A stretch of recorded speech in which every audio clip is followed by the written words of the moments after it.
আজি ভাৰতীয় জনতা পাৰ্টিৰ আইন কোষৰ এখন বিশেষ সাংগঠনিক সভা আছিল।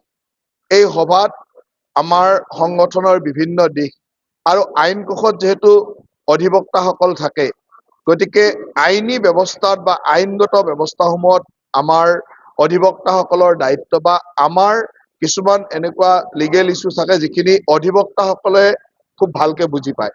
তেওঁলোকৰ কামসমূহ কেনেকে কৰিব লাগে সেই সম্পৰ্কে আমি আলোচনা কৰিলো। বিশেষকৈ যিবিলাক আমাৰ ভাৰত চৰকাৰৰ আইন বা অসম চৰকাৰৰ আইন, এই আইনবিলাক প্ৰণয়ন কৰিবলৈ যাওঁতে প্ৰণয়ন হওঁতে কেতিয়াবা কিছুমান আইন লৈ আলোচনা হয়, বিতৰ্ক হয়। সেই সময়ত আইনৰ ছাত্ৰ হিচাপে আইন কোষৰ সদস্যসকলৰ দায়বদ্ধতা কি, কেনেধৰণে দলটোক সহায় কৰিব, আৰু আইনৰ বিশেষকে আমাৰ অধিবক্তাসকল সমাজত একোজন প্ৰতিষ্ঠিত ব্যক্তি। গতিকে প্ৰতিষ্ঠিত ব্যক্তিৰ এটা সামাজিক প্ৰাধান্য থাকে আৰু সেই সামাজিক প্ৰাধান্যতা লৈ আমাৰ দলটোৰ জনসমৰ্থন বৃদ্ধিত তেওঁলোকৰ কি কাম সেই সম্পৰ্কে আমি আজি আলোচনা কৰিলো। আৰু প্ৰত্যেকগৰাকী আইনজ্ঞ বা আমাৰ আইনৰ ছাত্ৰই ইয়াক লৈ আনন্দ অনুভৱ কৰিছে আৰু মই ভাবো ইয়ে আমাৰ দলটোক কৰবাত নহয় কৰবাত সাংগঠনিক দিশত আগবঢ়াই লৈ যাব।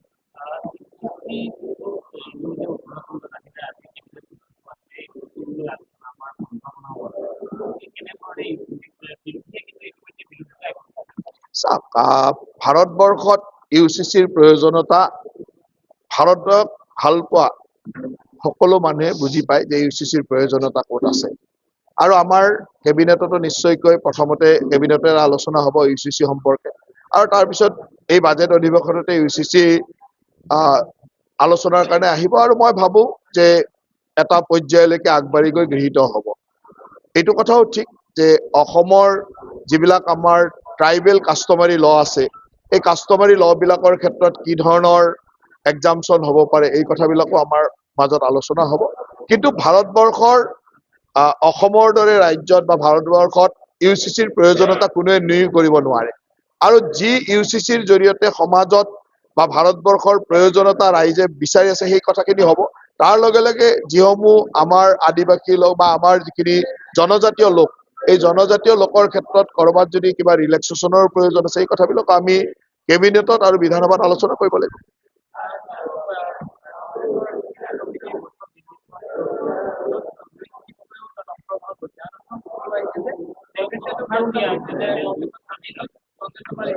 চাওক, অসমীয়া জাতীয় জীৱনৰ কাৰণে এইটো আটাইতকৈ ডাঙৰ দুৰ্ভাগ্য যে সদৌ অসম ছাত্ৰ সন্থাৰ মজিয়াৰ পৰা ওলাই গৈ অসম জাতীয় পৰিষদ নামেৰে এটা সংগঠন কৰা লুৰিণজ্যোতি গগৈয়ে যি সদৌ অসম ছাত্ৰ সন্থাৰ নেতৃত্বত চলা আন্দোলনত 560 গৰাকী শ্বহীদ অসমত দিছিলে, সেই দলটোৰ লগত একেলগে এই ধৰণৰ চামি লোৱা, এই ধৰণৰ আলোচনা কৰাটো অসমীয়া জাতীয় জীৱনৰ দুৰ্ভাগ্য।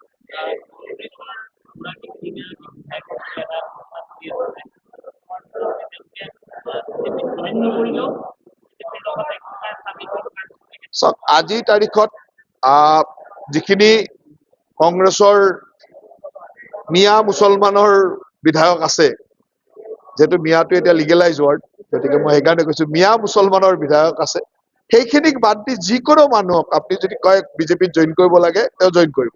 কেৱল আমিহে জইন কৰাব পাৰো নোৱাৰো সেইটো, কাৰণ বিধায়ক হৈ থকা মানুহজনৰ বিধায়ক হোৱাৰ সপোন থাকে, বিধায়ক সাংসদ এইবিলাক হোৱাৰ সপোন থাকে, গতিকে তেওঁলোকক আমি একমোডেট কৰিব পাৰো নোৱাৰো সেইটো ডাঙৰ কথা। সেইকাৰণে আমাৰ ছিগনেলৰ ওপৰতে ৰৈ আছে যে আমাৰ দলে বিনা চৰ্তে যদি কোনোবাই যোগদান কৰিব খোজে দলত লগ আহিব। আৰু মই এতিয়া দেখিছো যে বহু বিধায়কে এনেকুৱা পৰ্যায়লৈকে গৈছে যে বিনা চৰ্ততে যোগদান কৰিব। তেওঁলোকৰ চৰ্ত আৰু বাদ দিলে। আগতে ভাবি আছিল যে কমচে কম বিধায়কটো সুৰক্ষিত হওক, সাংসদটো সুৰক্ষিত হওক, এনেকুৱাকে ভাবি আছিল।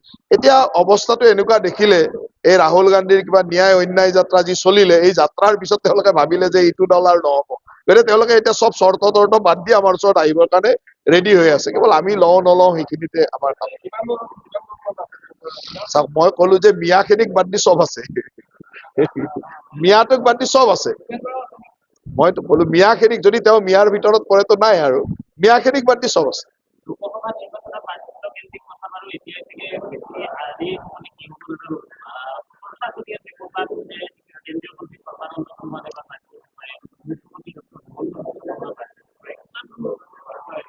চাওক, আমাৰ দলৰ সিদ্ধান্তসমূহ ৰাষ্ট্ৰীয় নেতৃত্বই লয় আৰু যি দলৰ সৰ্বোচ্চ সিদ্ধান্ত লোৱা নেতাসকলে নিশ্চয়কৈ এই কথাবিলাকৰ সিদ্ধান্ত ল'ব। গতিকে আমাৰ পৰ্যায়ৰ এজন কাৰ্যকৰ্তাই ইয়াক কোৱাটো মানে বৰ ডাঙৰ কথা, এইটো আমি ক'ব পৰা ব্যৱস্থাত নাই। গতিকে আমি ক'ব পৰা আমাৰ যোগ্যতাও নাই, ক'ব পৰা জেগাটো আমি নাই। আমাৰ ৰাষ্ট্ৰীয় নেতৃত্বই যি সিদ্ধান্ত ল'ব, ভাৰতীয় জনতা পাৰ্টিৰ কৰ্মকৰ্তাসকল এনেকুৱা যে দলীয় সিদ্ধান্তত যি ল'ব তাতেই দলৰ হৈ কাম কৰিব। চাওক, আজি প্ৰত্যেকজন ভাৰতৰ মানে ৰাজনীতিৰ খবৰ লৈ থকা মানুহে জানে যে হিমন্ত বিশ্ব শৰ্মাৰ জনপ্ৰিয়তা আৰু হিমন্ত বিশ্ব শৰ্মাৰ কাম কৰাৰ দক্ষতা। অসমখনক ভাৰতবৰ্ষৰ এখন শ্ৰেষ্ঠ ৰাজ্য কৰিবৰ কাৰণে যি ধৰণে দিন ৰাতি একাকাৰ কৰি কাম কৰিছে, অসমক ভাল পোৱা মানুহৰ মাজত তেওঁৰ জনপ্ৰিয়তা হ'বই। এইটো কোনো অস্বাভাৱিক কথা নহয়, স্বাভাৱিক কথা। আৰু তেওঁৰ জনপ্ৰিয়তা যি ধৰণে কাম কৰি আছে সেই ধৰণে বাঢ়ি গৈ থাকিব। ইয়াৰ কাৰণ এইটোৱে যে অসমৰ মানুহক অসমৰ মানুহে বিচাৰি থকা, বহু বছৰৰ পৰা বিচাৰি থকা বহু কাম কৰি দিবলৈ সক্ষম হৈছে। সেইকাৰণে তেখেতৰ জনপ্ৰিয়তা বাঢ়িছে আৰু বাঢ়ি থাকিব। আৰু তেখেতৰ জনপ্ৰিয়তা বাঢ়া মানে কিছুমান মানুহৰ মূৰৰ কামৰণিও হ'ব। মূৰৰ কামৰণি হোৱা মানুহবিলাকে কৈ থাকিব, কিন্তু জনপ্ৰিয়তাতো কোনো ৰখাব নোৱাৰে। জনপ্ৰিয়তা ৰাইজৰ মাজতে, ৰাইজেতো এই জনপ্ৰিয়তাক আৰু আগবঢ়াই লৈ গৈ থাকিব। গতিকে মূৰৰ কামৰণি হোৱা মানুহে তেওঁলোকৰ কথা কৈ থাকিব। আৰু তাৰ মাজতে বুজিব লাগিব যে জনপ্ৰিয় মুখ্যমন্ত্ৰী এজনৰ নেতৃত্বত থকা দলটোৱে ৰাইজৰ মাজতো একেই জনপ্ৰিয়তা পাব। গতিকে তেওঁলোকে সেই কথাবিলাক পাহৰি যোৱা উচিত যিবিলাক আগতে তেওঁলোকে ভাবিছে।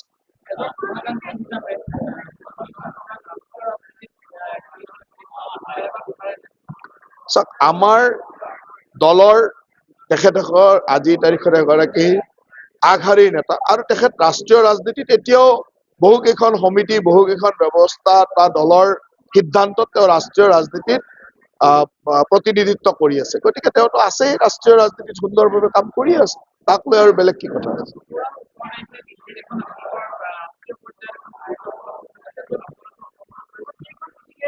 নেশ্যনেল কাউন্সিল বা নেশ্যনেল এক্সিকিউটিভ আমাৰ কাউন্সিল মিটিং আছে। গতিকে নেশ্যনেল কাউন্সিলৰ মিটিঙত এইবাৰ সকলোকে মাতিছে, বিশেষকৈ আমাৰ ৰাষ্ট্ৰীয় কাৰ্যনিৰ্বাহক, ৰাষ্ট্ৰীয় কাউন্সিল মেম্বাৰক লৈ আমাৰ জিলা পৰ্যায়ৰ সভাপতি, মানে জিলা পৰিষদৰ সভাপতি বা মিউনিচিপালিটিৰ সভাপতিলৈকে মাতিছে। এইবাৰ কাৰ্যনিৰ্বাহকত দলৰ বিষয়ববত থকা আৰু চৰকাৰৰ বিষয়ববত থকা বহু লোককে মাতিছে আৰু সকলোৱে ইতিমধ্যে 16 তাৰিখে যাবলৈ সাজু হৈছে। 17-18 তাৰিখ আমাৰ ৰাষ্ট্ৰীয় কাৰ্যকাৰী সভা। গতিকে মই ভাবো যে এই সভাই আগন্তুক দিনত আমাৰ দলটোক আৰু আগবঢ়াই লৈ যাব।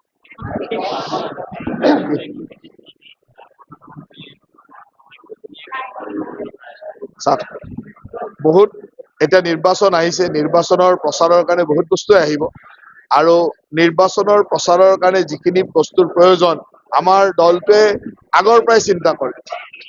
আমাৰ কথাটো এনেকুৱা যে আমি দলটোৱে আগৰ পৰা চিন্তা কৰো। এতিয়া আপুনি যদি শুনে যে মই 3টা সমষ্টিৰ ক্লাষ্টাৰ ইনচাৰ্জ, মোৰ 3টা লোকসভা নিৰ্বাচনী কাৰ্যালয় উদ্বোধন কৰিলো।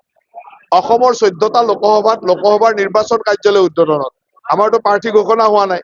বাকী দলবিলাক ৰৈ আছে, প্ৰাৰ্থী ঘোষণা হ'ব, তাৰপিছত তেওঁ কাৰ্যালয় বনাব। আমাৰ প্ৰাৰ্থীয়ে ইলেকশ্যন নেখেলে, আমি দলে ইলেকশ্যন খেলো। গতিকে দলৰ কাৰ্যালয়, দলৰ ব্যৱস্থা, দলৰ গাড়ী, দলৰ পতাকা, দলৰ চিম্বল চব আহি পাই যাব, চব আহি আছে আৰু আহি থাকিব। চব মুখ্যমন্ত্ৰী ডাঙৰীয়াই স্পষ্ট ভাষাৰে কৈ থৈছে যে 11.5টা সমষ্টি আমি জিকি আছো আৰু 11.5টাত আমি ইতিমধ্যে জিকা বুলি আমি কৈ দিছো। বাকী যি 2.5টা সমষ্টি আছে এইটোৰ কাৰণে যুদ্ধ চলাই আছো, বৰ কঠিন যুদ্ধ, ইমান সহজ যুদ্ধ নহয়। গতিকে 2.5টাটোত আমি যুদ্ধ চলাই আছো। মিয়া বুলি নহয়, আগ্ৰাসনকাৰী আৰু জাতিৰ স্বাভিমানী দুটাৰ মাজত যুদ্ধ। আগ্ৰাসনকাৰী আমাক আগ্ৰাসন কৰিব বিচাৰে, স্বাভিমানী জাতিটোৰ স্বাভিমান ৰক্ষা কৰিব বিচাৰে, সেই দুটা চলি থাকিব। আৰু সেই যুদ্ধত স্বাভিমানী জাতিটোৱে সদায় জিকে। 11.5টাত জিকি আছো, বাকী 2.5টাতো জিকি যাব পাৰো। তাৰমানে 24ৰ নিৰ্বাচনে এইটো নিৰ্ধাৰণ কৰিব যে স্বাভিমানী মানুহ কোন কোন অঞ্চলত জীয়াই থাকিব পাৰে। কোনোবা অঞ্চল কিছুমান অসমত হৈ যাব পাৰে যিবিলাকত স্বাভিমানী মানুহ জীয়াই থকাৰ পৰিৱেশ নাই। তেতিয়া সেই অঞ্চলৰ ৰাইজে ভৱিষ্যতৰ দিনৰ চিন্তা কৰিব লাগিব যে আমাৰ স্বাভিমান পুনৰুদ্ধাৰৰ কাৰণে কাম, তেনেকে চিন্তা কৰিব লাগিব। কিন্তু আজিৰ তাৰিখত স্বাভিমানী লোক 11.5টাত জিকি থাকিব পাৰে। 11.5, 12 হওঁতে কিমান সময়, 51 হোৱাৰ দিনাখনে 12। অসমবাসী তথা ডিমৰীয়াবাসীৰ বাবে সুখবৰ। কামৰূপ মহানগৰ জিলাৰ সোণাপুৰত স্থাপন ডিমছ হাস্পতাল এণ্ড নাৰ্ছিং হোম। উপলব্ধ বিভাগসমূহ general medicine, gynaecology, general and laparoscopic surgery, orthopaedic surgery, paediatrics and neonatology, palliative medicine, pain clinic, dermatology, ENT, urology, দুৰ্ঘটনা আৰু জৰুৰীকালীন সেৱাৰ বাবে 24 ঘণ্টাই উপলব্ধ ডিমছ হাস্পতাল এণ্ড নাৰ্ছিং হোম। অত্যাধুনিক সা সুবিধাৰে পৰিপূৰ্ণ ডিমছ হাস্পতাল এণ্ড নাৰ্ছিং হোমত উপলব্ধ digital X-ray, 24 hours pathology, ECG, PAC clinic, 24 hours RMO doctors. ঠিকনা বৰঘাট, সোণাপুৰ, কামৰূপ মহানগৰ জিলা। যোগাযোগৰ নম্বৰ 8009040080।